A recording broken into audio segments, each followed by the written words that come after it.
Hey, what's up?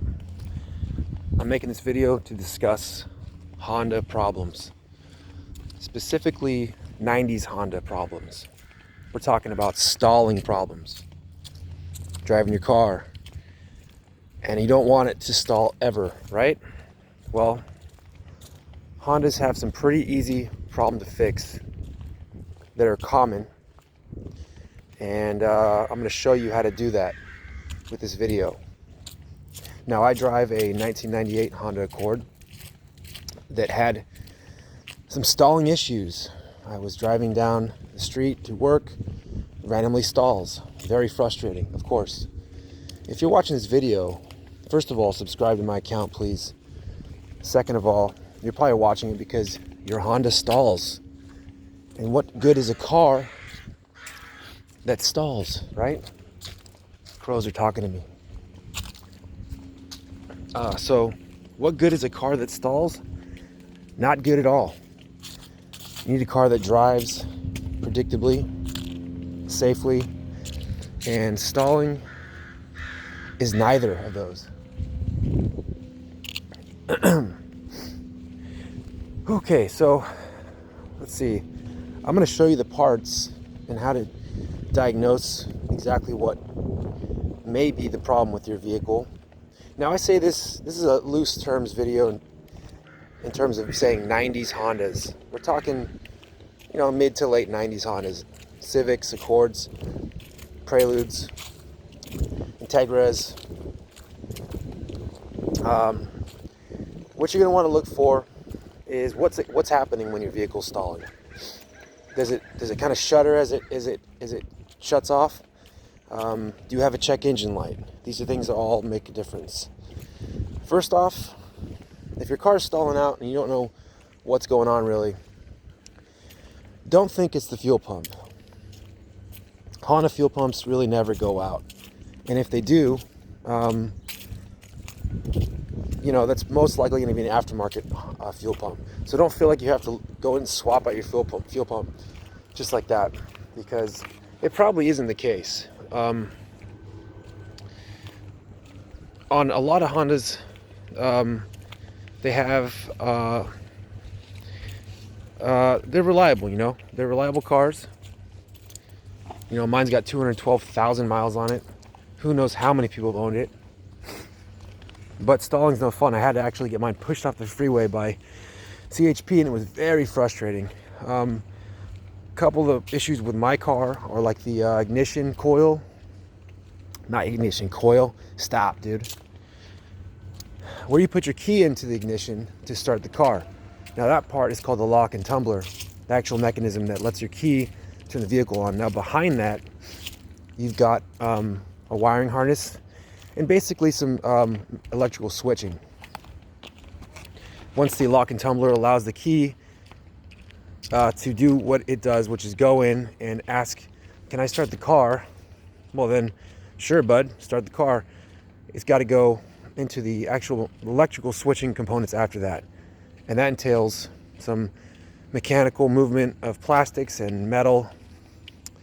And that goes into a wiring harness that plugs into kind of where your kicker panel is to your left. So stalling is a nightmare. It can cause car accidents, all that stuff, and damn near had to push my car through an intersection, pissing a lot of people off. But what do they want from me, The car stalls. It's not my fault.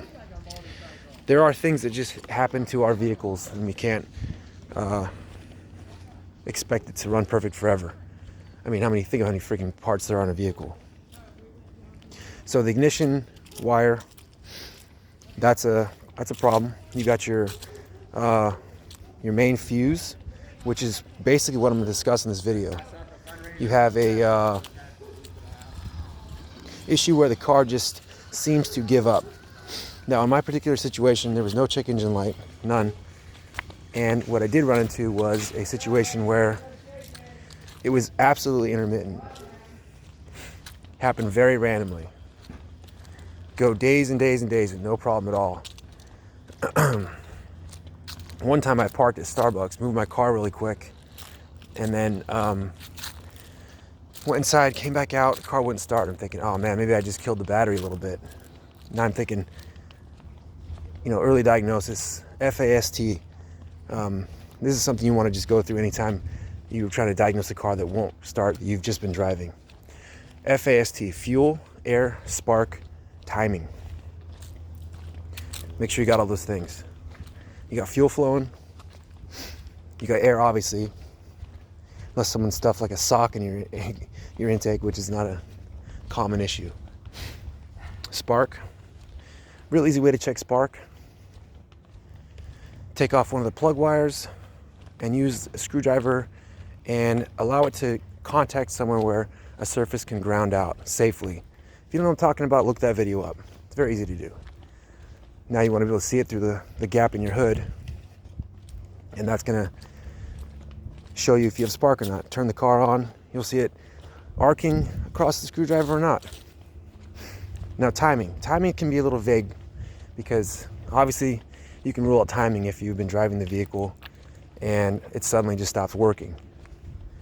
Modern day cars, it's really rare you're gonna have a timing issue out of nowhere on a modern vehicle. So while timing is part of the issue, timing could even go down to, did your timing belt slip a tooth or something? Again, not very common, but hey, it can happen. Once you know you got fuel, you can look into you can go back into spark.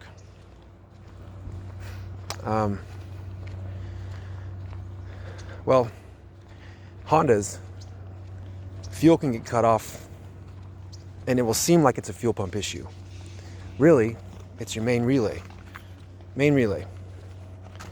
This particular one is an aftermarket unit for 98 to 2002 Accords.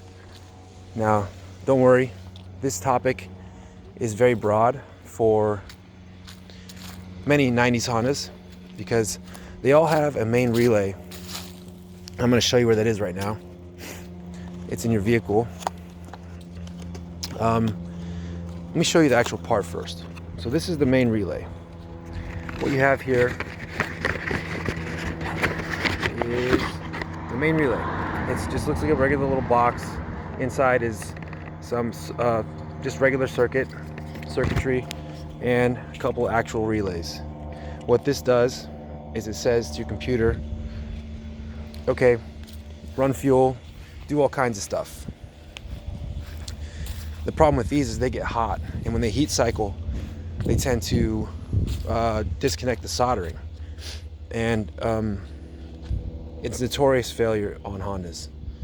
Now, I think it costs like $60 to replace this. It's very easy. If you can get under your driver's side seat, and you get down there, I'm gonna show you where this one is on a Honda Accord.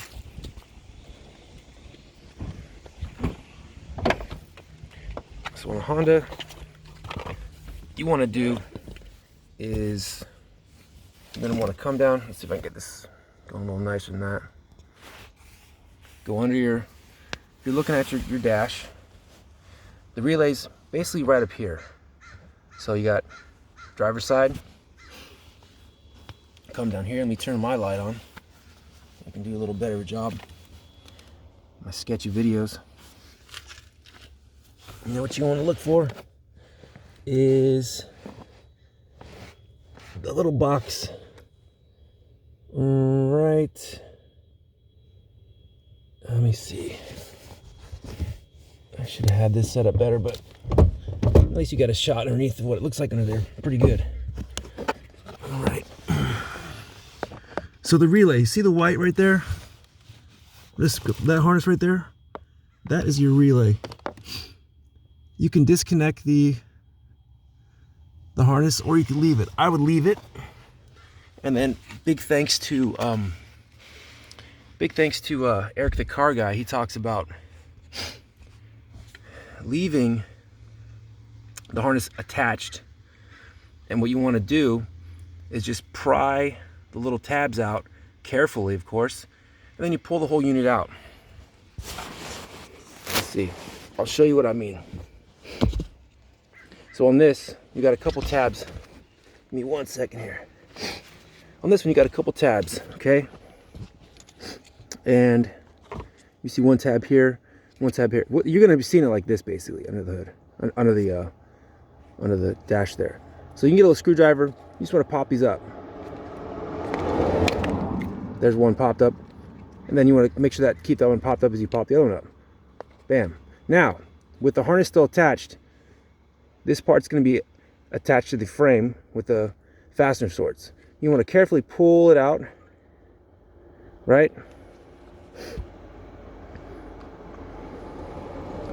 And then this will slide out. Of course, this is still attached to the mount underneath. So here's your main relay. On this one, if you look closely, you can see right there, right here, this one right there.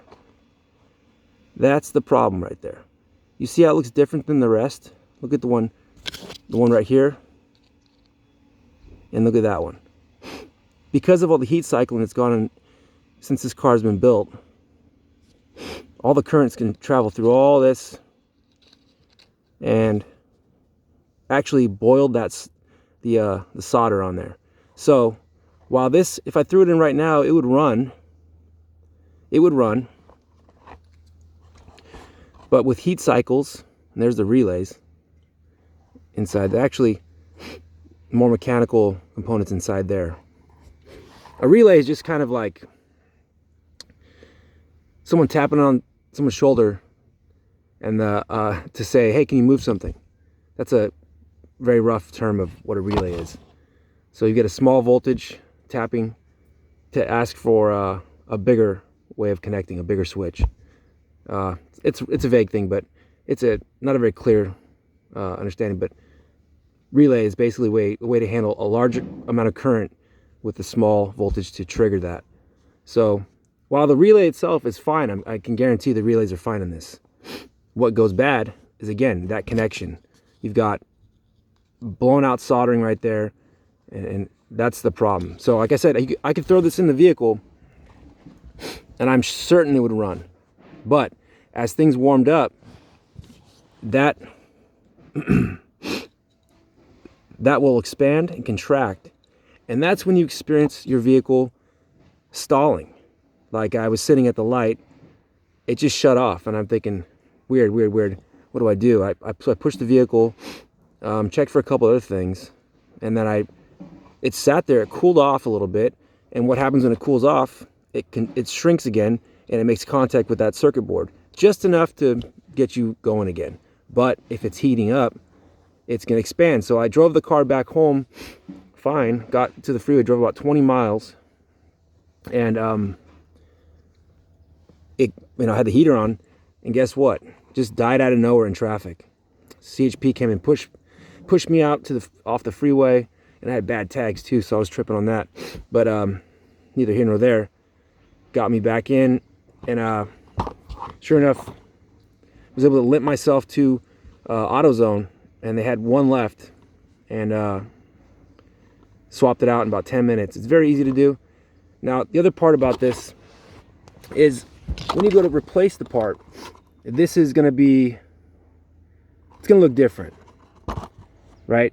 It's more what you would call a solid state unit, the new one. These use transistors, I believe, and there's no moving parts in there, so it's a much better design. I'm really glad they kept it going. If you're in a really bad pinch, and you can confirm that this is your problem, just a heads up with this one. This one is what says turn on the fuel pump when you're driving your car. So it has other jobs. Don't know what they all are, but I can tell you right now, fuel pump, when this comes detached, when that guy says, nah, no more circuit, it's just like you turning the key off. So you're not going to experience a check engine light. You're not going to experience anything too crazy. It's almost as if you would turn the key off, because ignition tells this to operate. So the computer doesn't know any different. And that's why it just feels like it runs out of gas, because it literally does run out of gas. This goes, turn off the fuel pump, so you have got the residual line in the fuel from all the way from the front of your back of your vehicle to the injector rail, and once that runs out, stuttering, and you get to the light and the car just dies and it kind of shudders a little bit. So replacing with the new one, it's a much smaller box. This thing's almost twice the size as the new one, and it kind of took me for surprise. I know what I'm talking about with this stuff, electronics and all that, so I was able to realize they probably did an upgrade, which is the case. Swapped it out, ran fine, and of course you're always skeptical driving away thinking, man, maybe that wasn't even the problem, right? Maybe that wasn't the problem. So could have been other things like the actual ignition right here, like this. The part I'm talking about is it's behind here. You got to get rid of all this stuff, and it's behind there, and it screws on, and that's why these cars are so easy to steal also. Hold on one second. So yeah, going back to that, 60 something bucks for that part. Swap it out. Very common failure on Hondas. What else can I say about starting problems in these things? Luckily, I also had the starter go out, which is unique, but it was the original one, so it lasted very long. Again, don't feel like you have to run to the fuel pump to replace that out, because again, Honda pumps never go bad. If you got any questions, feel free to let me know. Any other tips or ideas you want to add to the chat or the comments, that'd be beneficial. I would say please subscribe and shoot me some comments. I will be getting a new camera soon here. So while I am making with these phone videos and all that, my new camera, I just bought it today. It's the GoPro H9 Black. So my videos are gonna be much better than this. I'm using just a goofy little like $5 lens thing right now. But anyway, take care, subscribe, and get your car back on the road. That relay is easy to replace. If it's not your relay, remember to check your ignition line after your where you put your key in, and then go from there. What was the last thing I could think of? Sometimes they have EGR problems too. But if you have an EGR problem and it comes up, you're going to see a check engine light, because EGR is emissions. EGR standing for exhaust gas recirculation. And it allows you to get better mileage, and it uses exhaust gas because exhaust gas is inert, meaning it's not able to combust. But yeah, so if you have that problem, you're going to see a check engine light. Unlike the main fuse relay, which is not going to give you a check engine light. It's just going to seem like, I don't know what's going on with my car. It just dies randomly. Also, make sure you're checking your voltage too, because you can have a battery issue, but if it's just dying out of nowhere, which these Hondas do, I'm going to tell you it's going to either be your fuel being cut off by the main relay, so main relay number one, or your ignition wire after that. But anyway, please subscribe. Sorry, this video is kind of lengthy and clunky. There's kind of a lot going on around your ear, so I'm pretty distracted. All right, please subscribe and take care.